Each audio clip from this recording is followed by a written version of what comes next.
আসসালামু আলাইকুম আরহামতুল্লাহি ওবারাকাতুহু। এ পর্বে আমাদের আলোচনা সূরা রুমের শেষ পর্ব, শেষ রুকু, অর্থাৎ ষষ্ঠ রুকুর শেষ পর্ব।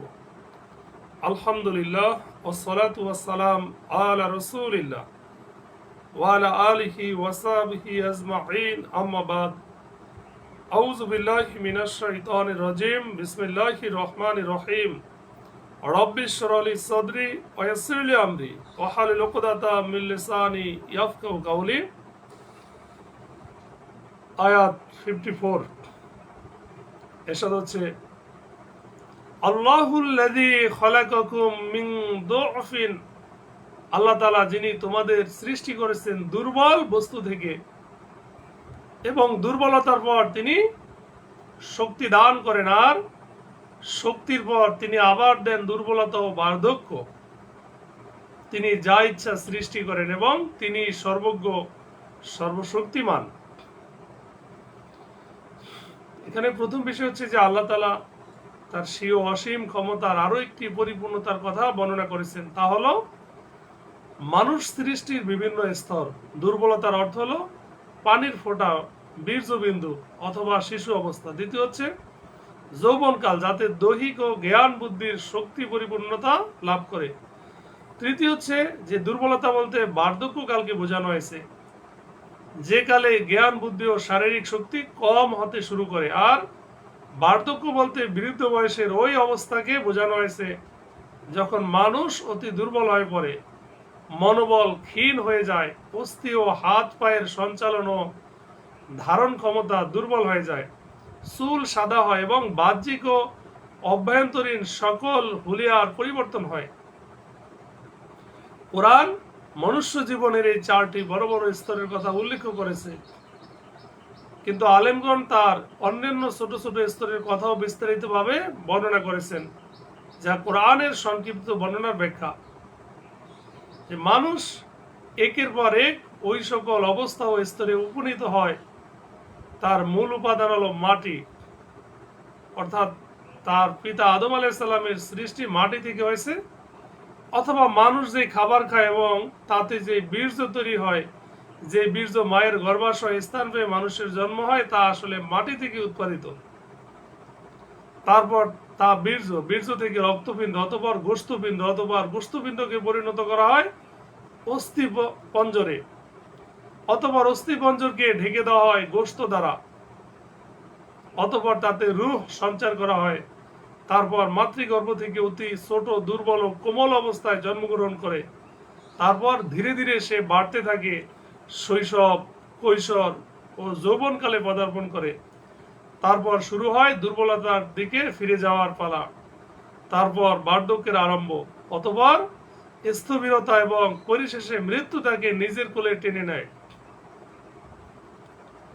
সকল প্রকার সৃষ্টি তিনি সৃষ্টি করতে পারেন, তার মধ্যে দুর্বলতা ও সবলতাও যা মানুষের জীবনে অতিবাহিত হয়ে থাকে এবং যার আলোচনা বিস্তারিত আসছে তাফসিরে। আল্লাহ বলেন, ওয়ায়াউমা তাকুমুস সাআতু, আর যেদিন কিয়ামত সংগঠিত হবে সেদিন অপরাধীরা কসম করে বলবে যে তারা এক মুহূর্তকালের বেশি এই দুনিয়ায় অবস্থান করেনি, এভাবেই তারা সত্য বিমুখ থেকেছে। সম্মানিত সুধী, তো এখানে হাসরে যে কাফেররা কসমকে মিথ্যা কথা বলবে যে আমরা দুনিয়াতে অথবা কবরে এক মুহূর্তের বেশি থাকিনি। তো সম্মানিত সুধী, এই ব্যাপারে হাদিসও আসছে যে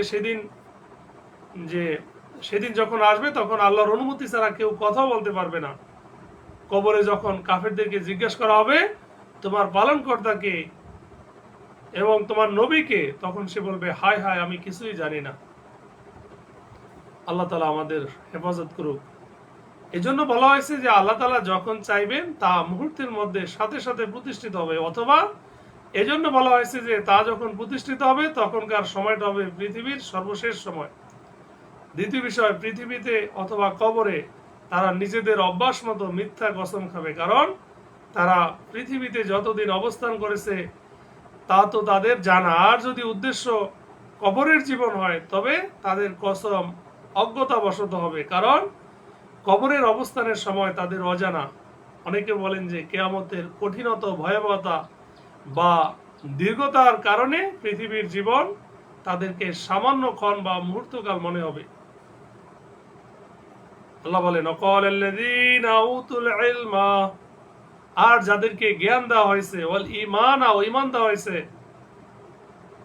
তারা বলবে তোমরা আল্লাহর বিধান মতো পুনরুত্থান দিবস পর্যন্ত অবস্থান করেছো, আর এটি পুনরুত্থান দিবস কিন্তু তোমরা জানতে না। এখানে বিধান বলতে আল্লাহর ইলম ও তার ফায়সালা অর্থাৎ লাউহে মাহফুজ উদ্দেশ্য। আর জন্ম হতে কিয়ামতের দিন পর্যন্ত তোমরা জানতে না যে কিয়ামত আসবে, বরং ঠাট্টা বিদ্রুপ ও মিথ্যা জ্ঞান করে তা প্রতিষ্ঠিত হওয়ার দাবি করতে। ফায়াউমাইযিন, অতঃপর যারা জুলুম করেছে, ফায়াউমাইযিন লা ইয়ানফাউ আল্লাযীনা যালামু, সেদিন তাদের কোনো ওজর আপত্তি উপকারে আসবে না, এবং আল্লাহকে সন্তুষ্ট করতেও তাদেরকে বলা হবে না, অর্থাৎ সংশোধনের সুযোগও দেওয়া হবে না। তাদেরকে পৃথিবীতে পুনরায় প্রেরণ করে তওবা ও আনুগত্য করে আল্লাহর আযাব থেকে রক্ষা পাওয়ার কোনো সুযোগই দেওয়া হবে না। আল্লাহ বলেন, ওয়ালাকাদ দারাবনা লিন-নাসি ফি হাযাল কুরআনি মিন কুল্লি মাসাল, আর আমি তো মানুষের জন্য এই কোরআন সব ধরনের দৃষ্টান্ত পেশ করেছি। আর যদি আপনি তাদের কাছে কোনো আয়াত নিয়ে আসেন, তবে অবশ্যই কাফেররা বলবে তোমরা তো বাতিলপন্থী। তার মানে হচ্ছে যাতে আল্লাহর একত্ববাদের প্রমাণ এবং রাসূলগণের সত্যবাদিতার কথা স্পষ্ট করা হয়েছে, অনুরূপ শিরকের খণ্ডন ও তার অসারতার কথাও পরিষ্কার করা হয়েছে। দ্বিতীয় বিষয় হচ্ছে যে তা কোরআনে বর্ণিত কোনো প্রমাণ হোক অথবা তাদের ইচ্ছে অনুযায়ী কোনো অলৌকিক ঘটনা হোক। তৃতীয় বিষয় হচ্ছে জাদু ইত্যাদির অনুসারে উদ্দেশ্য হয়েছে যত বড়ই নিদর্শন এবং যত উজ্জ্বল প্রমাণই তারা প্রত্যক্ষ করুক না কেন, তবুও তারা ঈমান আনবে না। কারণ সুম্মুন বুকমুন উমিয়ুন ফাহুম লা ইয়ারজিউন, তাদের অন্তরে সেই কলব পড়ে গেছে। আল্লাহ বলেন, কাযালিকা ইয়াতবাউল্লাহু আলা কুলুবিল লাযিনা লা ইয়ালামুন, এমনই ভাবে আল্লাহ তাআলা মোহর মেরে দেন তাদের হৃদয় সমূহে যারা জানে না। শেষ আয়াত আল্লাহ বলেন, ফাসবির ইন্না ওয়াদাল্লাহি হাক্কুন ওয়ালা ইয়াস্তাখিফান্নাকা আল্লাযীনা লা ইউকিনুন, অতএব আপনি সবর করুন, নিশ্চয়ই আল্লাহর ওয়াদা সত্য, আর যারা দৃঢ়ভাবে বিশ্বাস করে না তারা যেন আপনাকে অস্থির করতে না পারে। অর্থাৎ তাদের বিরোধিতা ও শত্রুতা এবং তাদের কষ্টদায়ক কথার উপর ধৈর্য ধরুন, কারণ আল্লাহ তাআলা তোমাকে আপনাকে যে সাহায্যের প্রতিশ্রুতি দিয়েছেন তা অবশ্যই সত্য এবং যেভাবেই হোক পূর্ণ হবে।